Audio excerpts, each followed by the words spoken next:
Love doesn't ask if you're ready. It simply stays quiet, patient, dangerous. For Angel, love was devotion, the kind that chooses one person and never looks back. She believed love should be steady, honest, and brave enough to stay even when it hurts. For Monica, love was complicated. She felt deeply, loved intensely, but never completely let go. Her heart had rooms she kept locked, and one of them still belonged to someone else. They found each other in a time when love like theirs had to be careful, hidden in late night. Conversations, stolen touches, and promises whispered instead of spoken. What they had felt real. It felt enough, at least for Angel. Because while Angel was learning how to love Monica without fear, Monica was still haunted by Claire, the past she never truly ended. The love she swore was over, but kept alive in silence. Angel loved Monica openly. Monica loved Angel unfaithfully. And this story doesn't begin with betrayal. It begins with hope, the kind of love that feels safe, until you realize you're the only one choosing it. Angel fell in love with Monica the way people fall asleep, slowly, then all at once. It started with small things, morning messages that said, "Did you eat?" Late night calls where silence felt just as important as words. Monica had a way of listening that made Angel feel seen, chosen. They weren't official at first. Labels were dangerous. Love between women was still something people whispered about, something they hid behind best friends and harmless smiles. But Angel didn't mind. As long as she had Monica. Monica was gentle with her, protective.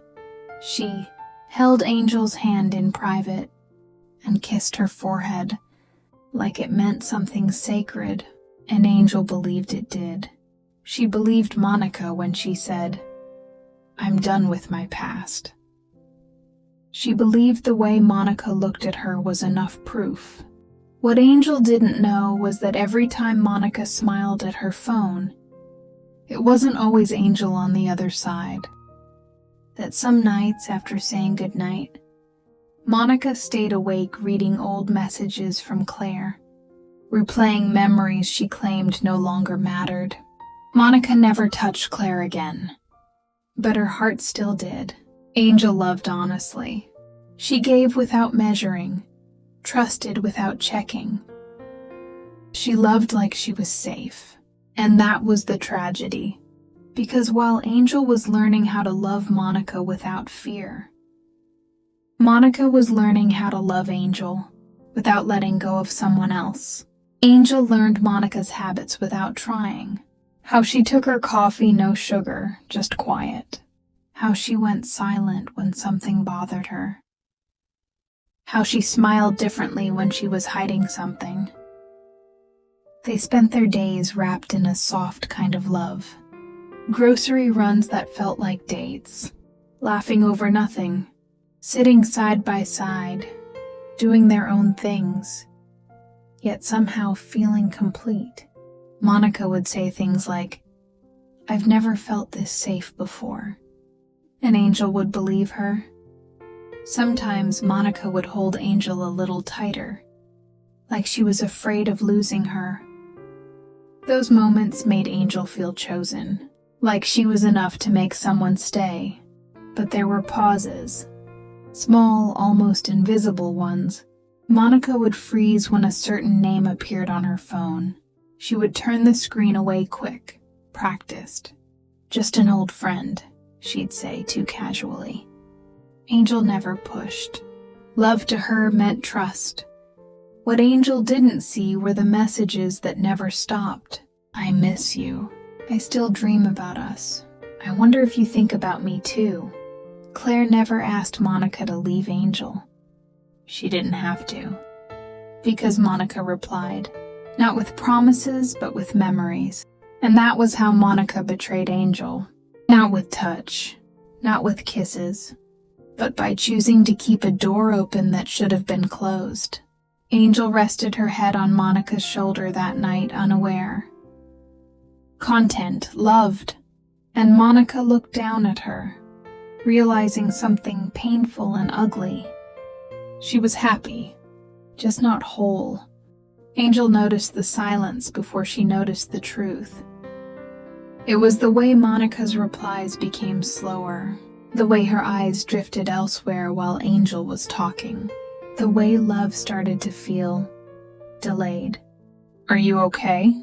Angel asked one night, her voice soft, careful. Monica smiled, but it didn't reach her eyes. "Just tired," she said. "Work stuff." Angel nodded. She always nodded. But love teaches you patterns. And Angel knew Monica's. She knew when Monica was overwhelmed. And this wasn't it. This was distance pretending to be normal. That night, while Monica was in the shower, her phone lit up. "Claire." Angel didn't touch the phone. She didn't need to. The name alone was enough to make her chest tighten. Monica had mentioned Claire before, briefly, vaguely. And almost love, a long time ago. But why was she still here? When Monica came back, Angel was quieter than usual. She leaned against the wall, arms crossed, heart loud. "Do you still talk to her?" Angel asked finally. Monica paused. Just a second too long. "Sometimes," she admitted. "But it doesn't mean anything." Angel swallowed. "Then why does it feel like it does?" Monica sighed, running a hand through her hair. "You're overthinking. I chose you, didn't I? That should have been comforting." Instead, Angel felt like she was begging to be convinced. Because love that needs defending already feels like it's slipping away. Monica pulled her into a hug, and Angel let herself be held even though her heart was screaming. Because Angel loved honestly, and honest love always feels the betrayal first. Angel started questioning herself before she questioned Monica. Maybe she was overthinking. Maybe this was what love looked like, choosing to trust even when it hurt. So she tried harder. She became softer, more patient. She stopped asking questions that made Monica uncomfortable. She smiled even when her chest felt tight. Even when Monica's phone never left her side, Monica noticed the change. "You've been quiet lately," Monica said one evening. Angel shrugged. "Just tired." It was a lie she learned from Monica. Some nights Monica stayed up late, typing messages Angel was never meant to read. And when Angel reached for her, Monica would pull away just slightly, just enough to make Angel feel alone even while being held. Love shouldn't feel like this, Angel thought. But she stayed, because leaving felt heavier than waiting. Angel heard Claire's name for the first time without meaning to. Monica was in the kitchen, phone pressed to her ear, voice low but familiar. Angel stopped mid-step when she heard it.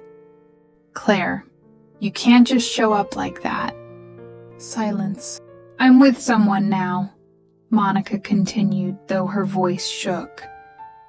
"It's not that simple." Angel's hands went cold. Claire wasn't just a memory.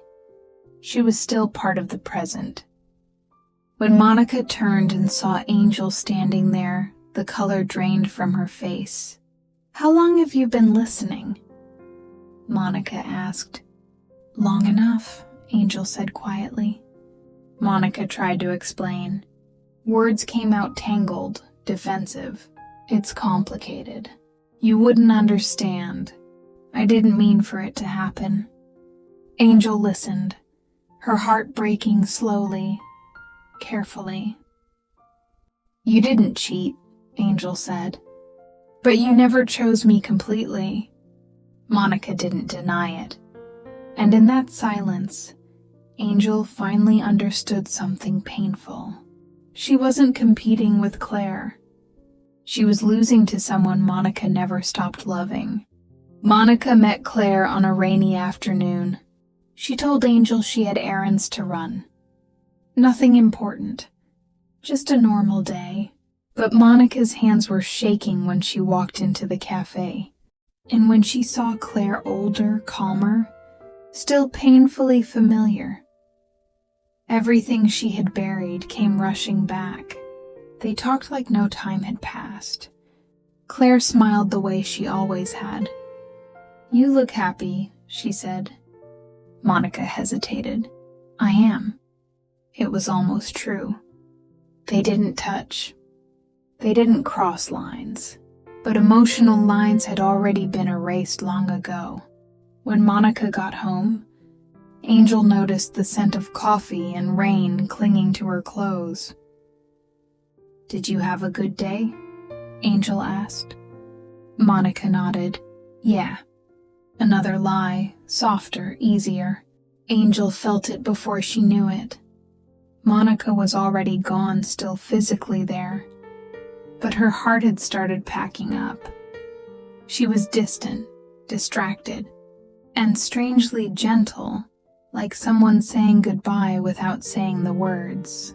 "I don't want to lose you," Monica said one night, tears in her eyes. Angel looked at her exhausted. "Then why do I feel like I already have?" Monica couldn't answer. Because loving Angel meant letting go of Claire. And Monica had never been brave enough to do that. Angel finally spoke the truth she'd been avoiding. "I don't want half of you," she said. "I want all or I walk away." Monica cried. She held Angel like it was the last time. And maybe it was. Because love doesn't always end when people stop loving each other. Sometimes it ends when one person keeps choosing someone else in silence. Angel packed her things slowly. Not because she wasn't sure, but because every object held a memory. A laugh, a promise. A version of Monica who once felt like home. Monica sat on the bed watching, tears falling silently. "Please don't go," Monica whispered. Angel stopped but didn't turn around. "I already lost you," she said. "Staying won't bring you back." Monica reached for her hand. Angel let her just for a second, long enough to remember how it felt to be loved by someone who couldn't stay. "I loved you," Monica said. Angel finally faced her, eyes tired, heart bruised. "I know," she replied. "Just not enough." Angel walked out without slamming the door, because love, even when broken, doesn't need to be cruel. The apartment felt empty without Angel. Monica tried to convince herself that this was freedom, that now she could finally choose, without guilt. And yet the silence was louder than any argument they'd ever had. Claire texted that night. "I heard you're alone now." Monica stared at the message for a long time. For the first time, she realized something painful. She lost the one person who chose her without hesitation, and gained nothing but unanswered questions. Angel, meanwhile, cried alone in a small room that wasn't home yet. But for the first time in months, her chest felt lighter. Because loving someone shouldn't feel like competing with a ghost, and Angel was finally done losing to one. Monica met Claire again. This time, there were no excuses left to hide behind. Claire smiled, hopeful. "So, is it finally us?" Monica opened her mouth, then closed it. Because standing there, she realized something too late. Choosing Claire didn't feel like winning. It felt like settling for familiarity. "I lost someone," Monica said quietly. "Someone who loved me right." Claire's smile faded. "And you're here with me." Monica nodded. "I know. But knowing wasn't the same as being sure." Angel never came back. She built a quieter life, one where love didn't require her to shrink, to doubt, to beg for honesty. Sometimes she thought of Monica not with anger, but with sadness for the version of them that almost made it. Angel learned that love should feel chosen every day, not questioned, not shared with someone else's past. Monica learned too, just in a crueler way. Because some loves don't leave scars, they leave lessons. And the hardest lesson of all is realizing that the love you lost was the only one willing to stay. Some love stories don't end with hatred or closure. They end with acceptance. Angel learned that loving deeply is never a mistake, even if the person you loved couldn't love you the same way back. And Monica learned that unfaithful love doesn't always mean choosing someone else. Sometimes it means failing to choose the one who stayed. This was a story of love, loss, and the courage to walk away from a heart that was never fully yours.